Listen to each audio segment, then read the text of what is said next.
Today we're going to be talking about poetic structure in Wordsworth and Shakespeare.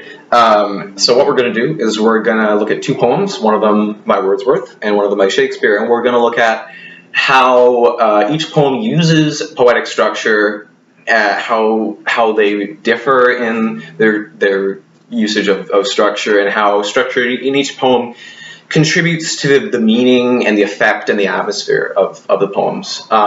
Before we get into that, though, I want to talk about what structure is, because it's when I first learned about poetic structure, I didn't really know what that meant. It's not exactly self-explanatory, so I'm going to use an analogy.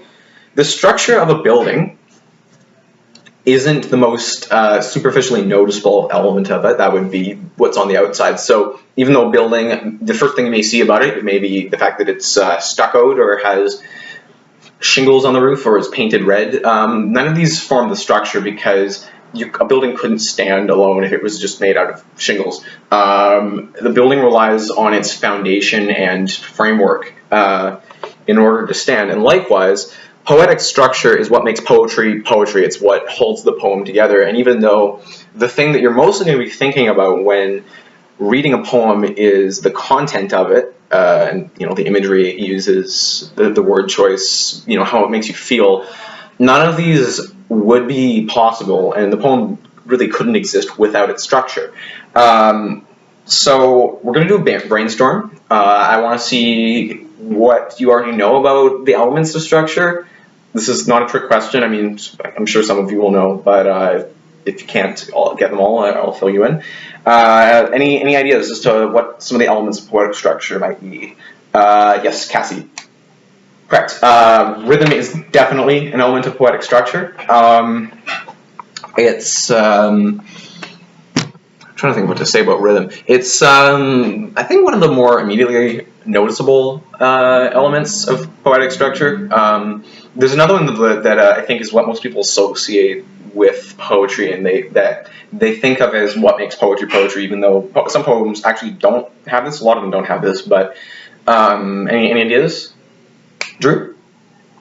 Yes, right. So you're very right. Rhyme is definitely an integral element of poetic structure. Any other ideas? Ethan? Stanza length. Yes, stanza length. Definitely an element of it. There's another one that goes with that. That's almost the same, but it's at a smaller level. Sydney? Yeah, line length. Line length is definitely an element of structure. And there's one more. I don't know if any of you are going to get this because it's not a quantifiable thing like the other ones, but it's something that happens a lot in poetry. Anybody? Casper? Repetition, correct. Okay, so repetition. The 5 ones that we come up with are rhythm, rhyme, stanza length, line length, and repetition. There are different enumerations of the elements of poetic structure, but this is a good start for us.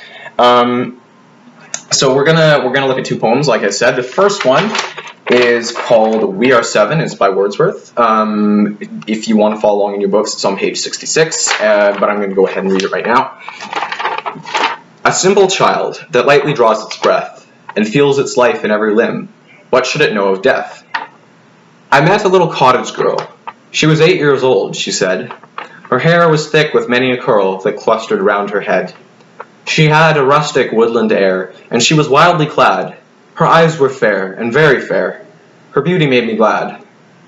Sisters and brothers, little maid, how many may you be? How many? 7 in all, she said, and wondering looked at me. And where are they? I pray you tell. She answered, 7 are we, and 2 of us at Conway dwell, and 2 are gone to sea. 2 of us in the churchyard lie, my sister and my brother, and in the churchyard cottage I dwell near them with my mother. You say that 2 at Conway dwell, and 2 are gone to sea, yet ye are 7. I pray you tell, sweet maid, how may this be?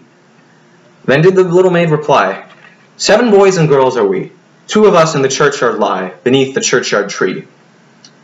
You run about, my little maid, your limbs, they are alive. If 2 are in the churchyard laid, then you are only 5. Their graves are green, they may be seen, the little maid replied. 12 steps or more from my mother's door, and they are side by side. My stockings there I often knit, my kerchief there I hem, and there upon the ground I sit, and sing a song to them. And often after sunset, sir, when it is light and fair, I take my little porringer, and eat my supper there. The first that died was Sister Jane. In bed she moaning lay, till God released her of her pain, and then she went away. So in the churchyard she was laid, and when the grass was dry, together round her grave we played, my brother John and I. And when the ground was white with snow, and I could run and slide, my brother John was first to go, and he lies by her side. How many are you then? Said I. If 2 are in heaven. Quick was the little maid's reply. O master, we are 7. But they are dead, those 2 are dead, their spirits are in heaven. 'Twas throwing words away, for still the little maid would have her will, and said, Nay, we are 7. So that's the poem. This is in relatively modern English, unlike the other poem we're going to do, but it's still worth talking a bit about the content of it and what it's about. So I'm just going to get my notes. Oh, no, here we go. This is number 5. In the poem, the author and the young girl are having a dialogue about the girl's 6 siblings, 7 including the girl herself, so that's what gives the poem its title, We Are 7, and she says that frequently through the poem. And the author insists that because 2 of them are dead, the number should be 5, but the girl insists the number is 7 because the dead ones should be counted. And this raises an interesting question, which is, if a relative of yours is dead, are they still your relative? If your mother or father is dead, are they still your mother and your father? If your brothers and sisters are dead, are they still your brothers and sisters? And the girl and the author have a bit of a disagreement about this, because the girl insists that yes, we are still 7. Specifically, the way she breaks it down is that 2 of the siblings are away at sea, 2 live in Conway, and then 2 are buried in a churchyard near the girl's house. So that's kind of what the poem's talking about. And there's pretty weighty themes in here, life and death. I want to give you a bit of historical context for that. So the poem was written in 1798, and we're gonna take a little bit of a dodge away from English and verge into more like social studies territory. I'm sorry. So at that time, vaccination was very new and still relatively uncommon. I think most of you probably were vaccinated. If you haven't, you should. I don't know why there's any controversy about that, but medicine was also much less advanced than it is today, and in general, a lot of treatments that we now take for granted that are commonplace just didn't exist, or they were really new and uncommon.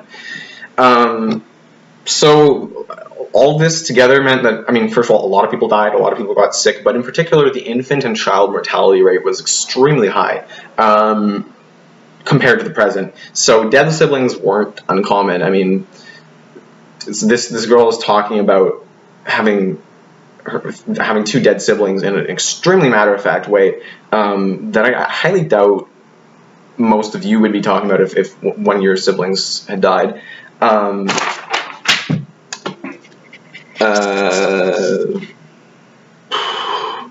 Right, so I haven't got to the structure yet. I'm going to do that now. Question 7. Okay, so this poem uses a form called common meter. And in common meter, the stanzas are 4 lines each, and they alternate between iambic tetrameter and iambic trimeter. There are a couple of exceptions. The first line's short, and the last stanza is 5 lines long instead of 4, but other than that, it's basically all in a common meter. So we've talked about rhythm, but just as a refresher, tetrameter and trimeter refer to the number of feet, or in this case, iambs, in each line. Iambic tetrameter means lines of 4 iambs, and each iamb is a unstressed and then stressed syllable. So it's like da-dum, da-dum, da-dum, da-dum. So like if we look at the poem, we have, she had a rustic woodland air. That's a line of iambic tetrameter. The thing about iambs, and this is, we're going to come back to this, but something I want to point out, iambs do resemble the rhythm of everyday speech, but they also imitate the repetitive meter of a nursery rhyme. I don't know if you know this, but a lot of nursery rhymes are actually in common meter. So what Wordsworth is doing here, he's creating a tone that's simultaneously conversational and childlike, and that makes sense when you think about it because this is a conversation with a child. I'm sorry. Where are my notes? So yeah, it definitely imitates the structure of a nursery rhyme. And that's actually used to great effect because when you look at the beginning of the poem, there's this eeriness that's created by referring to the child as it, which is a little unusual. I'm going to read you the first stanza again. A simple child that lightly draws its breath and feels its life in every limb. What should it know of death? So that's 3 its actually, and that's strange. And then a couple of other things contribute to this eerie air. The author juxtaposes the presumed innocence of an 8-year-old girl with her reference to her dead siblings, which is done in an extremely matter-of-fact way. And this girl has this almost premature knowledge of death that you wouldn't expect of a child of that age. So that creates eeriness as well. And then finally, like I said, we have a repetitious childlike verse form, common with nursery rhymes, but we're using it to talk about death, which is a very heavy and somber subject. So it creates this kind of discord or dissonance, which really reinforces the atmosphere of the poem quite well. In fact, I think Wordsworth did that intentionally. Structure can be used to emphasize the meaning of the poem. I think that Wordsworth does a really good job of that here, for the reasons that I just mentioned. And in general, I think from a stylistic point of view, the form that Weir 7 takes was really well chosen for the subject matter. And Wordsworth also did a very good job of making the poem sound natural despite its repetitive meter, which sounds easy, but if you've ever tried writing a poem, it's not easy. The next poem that we're going to look at, I didn't quite get this impression of. I mean, not to diss Shakespeare, because Shakespeare was a genius, but personally, I find the rhythm a little clunky and unnatural at times. It is a poem of lasting significance and quality, and a lot of that has to do more with how the poem's aged. It's older, and therefore has aged more than the Wordsworth poem. But I want you to think about that as we're reading this poem, and about how structure is used to different effects and in different ways in the poems. So this one's on page 33. It's called Sonnet 12, and I'm going to read it now. When I do count the clock that tells the time, and see the brave day sunk in hideous night, when I behold the violet past prime, in sable curls, all silvered o'er with white, when lofty trees I see barren of leaves, which erst from heat did canopy the herd, and summer's green, all girded up in sheaves, borne on the briar with white and bristly beard, then of thy beauty do I question make, that thou among the wastes of time must go, since sweets and beauties do themselves forsake, and die as fast as they see others grow. And nothing gainst time's scythe can make defence, save breed, to brave him when he takes thee hence. Let me just make sure I didn't miss anything from the Wordsworth poem. No, okay, so we covered everything for that. We're also, as you can probably guess, we're gonna break down the content and meaning of the poem, and I think that's especially necessary for this one because language has changed a lot since Shakespeare's time, and it's not immediately obvious what he's talking about. So basically, Shakespeare's talking about death and aging and change. He's talking about he's talking to his lover, I think, and as with most of his sonnets.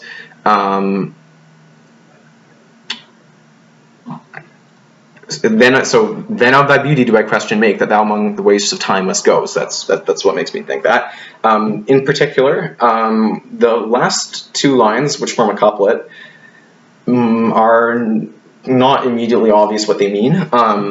these lines are, and nothing gainst time's scythe can make defense, save breed, to brave him when he takes thee hence. Especially that last line. When I first heard it, I was like, save breed? Breed what? Breeds of dogs? I don't know. It's, so I'm going to clue you in on what he means. What Shakespeare is talking about is that nothing can outlast time. Earlier in the poem, like I said, that thou among the wastes of time must go. Everything must die.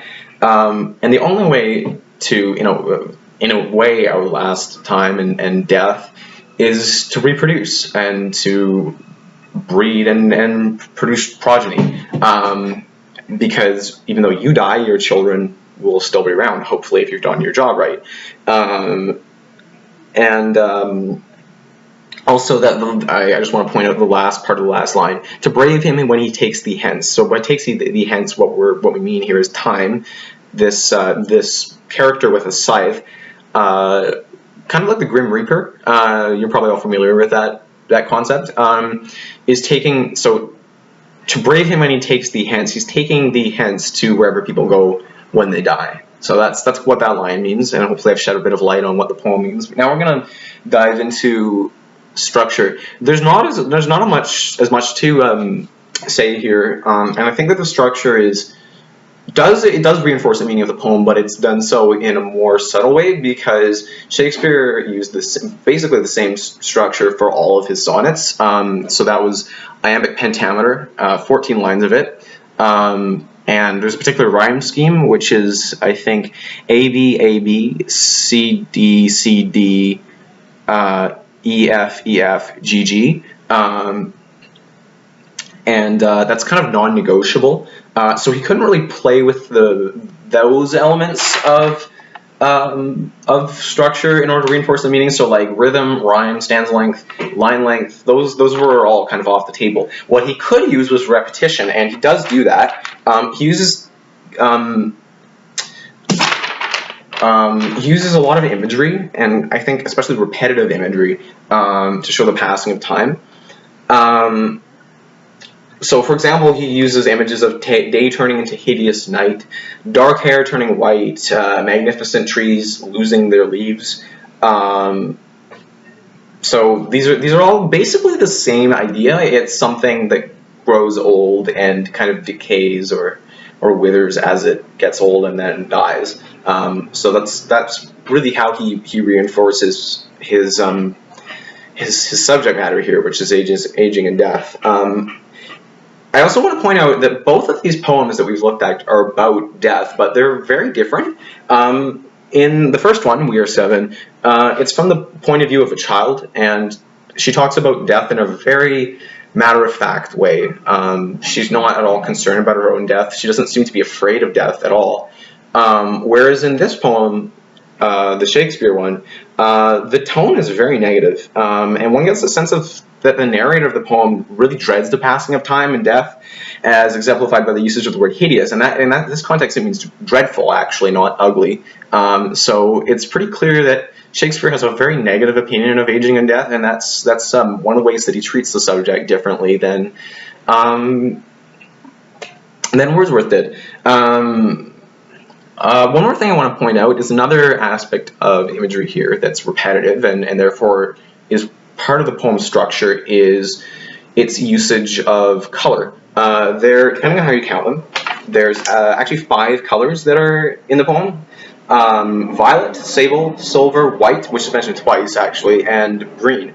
And these colors symbolize things that change and what they change into, and they contribute to the elegiac mood of the poem by emphasizing aging with repetitive imagery of color. So, in essence, what the narrator is doing here is he's mourning the death of his beloved while she's still youthful, and he's predicting that she will one day, well, we actually don't know the gender of the beloved, actually, that's an interesting thing.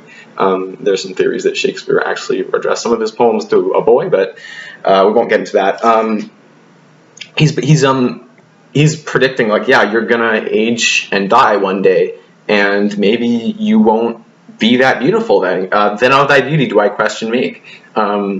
So what he's saying is like, yeah, you're gonna grow old, we're both gonna grow old, so have children with me. I don't know if it makes a very convincing argument, but then again, it was the 16th century, or maybe early 17th. I don't know the exact year this poem was written. And things were a little different then, and it was kind of important to have kids. So it's kind of understandable that that's the tone that he's taking.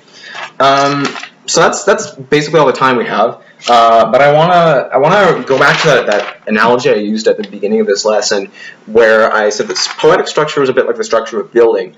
And what I want to point out is that there's a lot of things that you might notice about a building immediately. None of them are structure. Usually, you might notice what color it is. You might notice, superficial details of it. But without the framing and foundation, a building wouldn't be able to stand. And just because you can't see those aspects of the building with the naked eye right away doesn't mean that they're unnecessary. And so likewise, it might be tempting to say that you can do all the analysis that you need to do of a poem just by looking at its meaning and its content, and word choice and imagery. And these are all, to be sure, very important aspects of a poem. But without the structure of a poem wouldn't be a poem.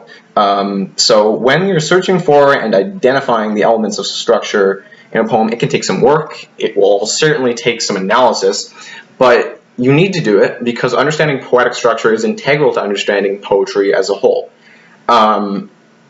So I'm gonna give you some homework. I am in a minute gonna hand out this assignment. It is called Comparison Assignment on Poetic Structure. Basically what you're going to do is you're going to read Do Not Go Gentle Into That Good Night by Dylan Thomas and Stop All the Clocks, Cut Off the Telephone by W.H. Auden. And then you're going to answer 5 questions on them and how they use structure and how structure contributes to each poem and its effect and its meaning, kind of like what we were talking about today. One more thing I want to point out is, before we break for today, is that this is an English class, but what you were learning here actually can be applied to other subjects, like to social studies. So in We Are 7, we talked about like a high infant mortality rate. In social studies, you might have learned about how life expectancy has changed over time. And in We Are 7, like I've said, there was a high infant mortality rate at this time, and the poem's subject and content is a reflection of that. So what I want to point out is that poem really is a reflection of its time. Both of the poems are reflections of their times and the societal attitudes of their time and the realities of their times. And I don't think either of them would have been written today, actually. And so that's something that you can think about when you go to social studies. I want you to take what you've learned here and think about that. So that's basically everything we're going to do today. Thank you for sitting through that lesson, and have a good day.